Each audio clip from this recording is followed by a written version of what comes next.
Pavel mobile ছবি লো video লো বুঝলাম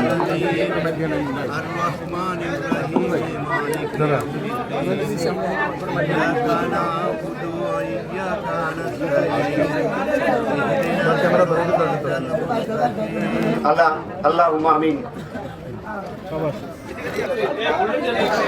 বসেন না ভাই এই লোক আরে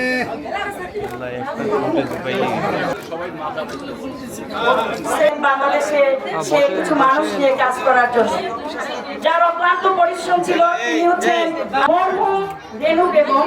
তার পরিবারের পক্ষ থেকে আমাদের প্রশাসক মহোদয়কে বেশ প্রদান করবেন। আমি এখানে অনেক এসেছি ছাত্র জীবনের পরে, তখন কেডিসি এভাবেও ছিল না, অনেক রাস্তা খারাপ ছিল, আরো কাদা ছিল, এত ঘর বাড়ি ছিল না। এই তো আসতেছি। তারপরে আপনাদের আমি জাতীয় মহিলা সংস্থার চেয়ারম্যান ছিলাম, আমার একটা অর্গানাইজেশন ছিল step for women development, Jahangirpur জেলার কথা, সেই এনজিওর আমি নির্বাহী প্রধান ছিলাম। এখানে আমার প্রজেক্ট ছিল, এই কারণে আমি প্রায় আসতাম। অনেক কাজ করেছেন, কেউ রিক্সা কিনে দিয়েছেন স্বামীকে, কিন্তু আমি বলেছি রিক্সার লাইসেন্স করতে হবে আপনার স্ত্রীর নামে, কারণ উনি রিক্সার মালিক থাকতে হবে তাকে। এইভাবেই আমি আপনাদের সাথে অনেক দিন আমি কাজ করেছি এবং এটা আমার ছোটবেলা থেকে আমি এটা বলি প্রায় জায়গায় যে আমার ছোটবেলা থেকেই সবার সাথে মিশে কাজ করার একটা মন কাজ করে। মানুষের সাথে প্রতারণা, তারপর মানুষের সাথে মিথ্যা কথা বলা, এই জীবনে এগুলা দেখলেও বিরক্ত লাগে, করতেও পারি না।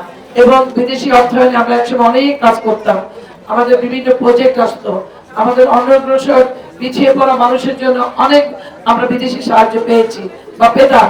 কিন্তু গত সরকারের এলোমেলো বিভিন্ন চিন্তার কারণে আমাদের সমস্ত বিদেশি সংগঠন আমাদের যারা অর্থ দিয়ে সাহায্য করত, এই সংগঠনগুলো হতাশ হয়ে তারা যেহেতু কোনো দেশে যদি স্থিরতা না থাকে, আপনার ঘরে যদি কোনো ভালো পরিবেশ না থাকে, আপনার ঘরে যদি সারাদিন হইচই গন্ডগোল মারামারি থাকে, আপনার কি কোনো কাজে মন বসবে? আপনার কোনো কাজ করতে ভালো লাগবে? লাগবে না। সেরকমই বাংলাদেশটা অনেক এলোমেলো ছিল, অনেক বিদেশিরা সাহায্য করার ইচ্ছা প্রকাশ করলেও তারা এখানে আসতে পারতো না। এবং বরিশালের অবস্থা আরো করুণ ছিল, খুবই খারাপ অবস্থা বরিশালে ছিল।